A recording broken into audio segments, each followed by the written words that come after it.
I'm sure nagana tong naka-experience ng chickenpox, nasa mga 2 weeks. Pero kay virus man na siya, self-limiting na siya, muhawa na sa atong lawas.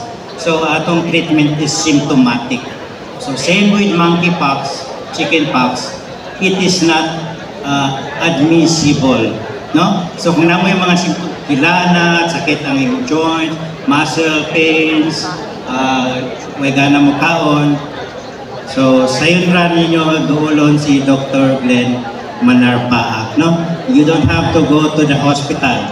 Although wala pa may monkeypox sa hospital, pero these cases are managed through health centers unless naanay complication that requires admission. That's the time na si City Health more refer na sa MUA. As of now, mag-create o task force ang atong City Health Officer. Maybe in a few days time, mapirmahan na executive order para makapangandam ang syudad kung in case maabot ang kaso sa atong syudad. So for the update sa atong hospital, just a brief, no, I'll start with the infrastructure. As to date, we have 11 accomplished projects. I don't have to mention it. No? You can see it for yourself. If you have time to visit the hospital. We have 2 ongoing projects. So, isa ni ang tertiary laboratory. Hopefully, by June or July, mahuman na ni siya para maka-apply ta og level 2 health facility next year. Another one is ang HEMS na makita ninyo sa right side sa hospital. Hopefully mahuman na siya by July next month. We have 4 remaining projects for this year. 3 of which ang budget coming from the local government, and 1 is through the private-public partnership kani atong cancer facility. So hopefully maka-take off ni this year, paningkamutan namo na masugdan ang proyekto so that by next year ato nang ma-implement, no, maka-start ng atong services sa atong mga na-cancer na pasyente. They don't have to go to Cagayan de Oro or Amay Pakpak anymore para maglinya lang sila para maatiman ang ilang problema, no? We have 3 demolition projects. Of course, the old building among ipang bungkag para mapulihan na to o ma-upgrade na to ang hospital. For the equipments, aside from the CT scan, we have 5 new equipments. This includes the ophthalmology equipments. No? If you remember, amo na ning i-blessingan, i-open last month, and gasugod na tao, tanaw mga pasyente sa mga naay-problema sa mata. Second is ang itong anesthesia machine, which is gigamit na natong karon, no? Dugang machine sa atong operating room. We have histopad and microbiology lab equipments in augment sa atong laboratory karon. We have 2 operating room beds and 2 operating room lights, which is gigamit na karon sa atong hospital. Now we go to the finance concern sa hospital. Last year, we have 266,451,166 budget for the hospital. We have a utilization of 91%. Not bad for utilization paggamit sa kwarta, no? With this budget, we have 0 budget for medicines and drugs.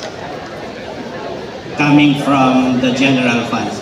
But we have 30 million from God, gihatag sa mo.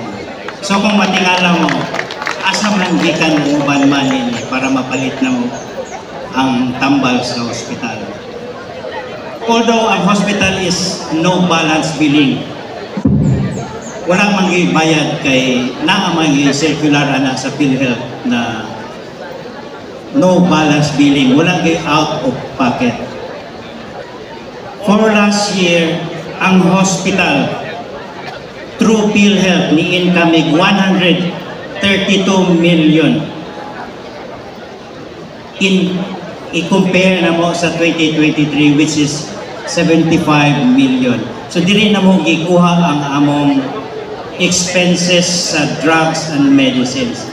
So kaning income sa PhilHealth, 40% allocated sa among medicines, 30% sa medical supplies, and 30% for infrastructure repairs and renovations. So dinhi nagikan. So I commend the staff of the Gregorio Tilios Memorial Hospital for this feat, no? I-increase among income for 56%. Hoping this year na mo increase pa yun para mapalit na to, especially gadugang tag mga services, no? Ang Opta Eye Care Unit o Cancer, para mapalit na to ang tambal. For the malasakit, last year we catered 47,675 patients, inpatients and outpatients from the 93 million MAIP funds. I-compare na to sa 2023 na 17,000 patients lang. So muna ang katong wala pa kabalo sa malasakit, naatay wala pa nawala ang program, no, available gyapon. Just reach out for sa atong malasakit center through relief, no, atong hospital social worker. Now for the census sa hospital, asa man yung budget paingon sa hospital, nahimo siya services. So ang mga trabahante sa hospital, wala lang sila ni trabaho o nangayog salary o naka-receive salary for nothing. For 2024, sa total of admissions is 14,863 or 41 patients a day among the admit. Sa outpatient, 59,082 patients in 2024 last year, around 246 per day ang pasyente makita sa outpatient. Now this figure will increase significantly this year because i-open naman na to ang eye care unit. At the same time, ipang-expand na nato ang services sa hospital. For the operating room, we have 2,321 surgeries, an average of 6 to 7 surgeries a day. For the delivery room census, we have around 5,400. It is actually 36% of our total census sa hospital. Now, what is alarming here is that this 5,400, ang atong teenage pregnancy ni Saka po, no? We have a total of 647 ng anak ages 15 to 19. We have 17 cases ages 10 to 14. Now, this is quite alarming, no? So we have to do something with this this figure, no? For the hemodialysis, we have 5,646 sessions for 40 patients and 188 inpatients. So, moto ang among put sa hospital for last year, and we expect a significant increase of number for this year. For the human resources, since for 3 years, naatay na pa-regular na 20 positions through this present administration under Mayor Fred Xiao. 20 field positions. We have remaining 11 vacant positions. Kung ang 20 nahimo for the past few years, I'm sure kaning 11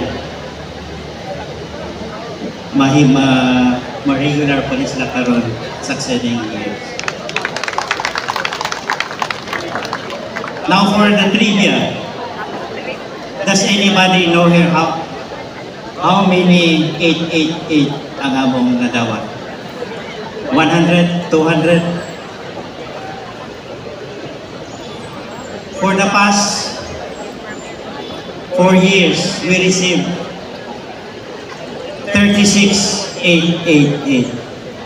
I don't mean to humiliate my staff, ourselves here, but this complaints motivate us to work harder.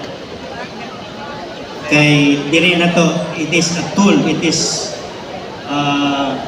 makahatag sa tuwa o ano ba na we have to work something kay naamay kakulangon. I will give you an example sa among outpatient. We receive many complaints kay wala cover, ulan, ug init, luoy kay ang pasyente. Early this year, amo nang giatupan para komportable ang pasyente. Still, nireklamo yapon sila kay dapat air condition, waiting area. Amo yapon ng paningkamutan. So, 18 complaints sa 2022. Of course, that is before this administration. Every year, nakahinay nagkagamay. Nahimong 9, nahimong 7.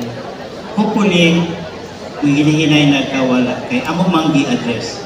So, I always make a point sa akong execom na we will face this problem for the improvement of our hospital. That's all for this morning. Thank you and good morning.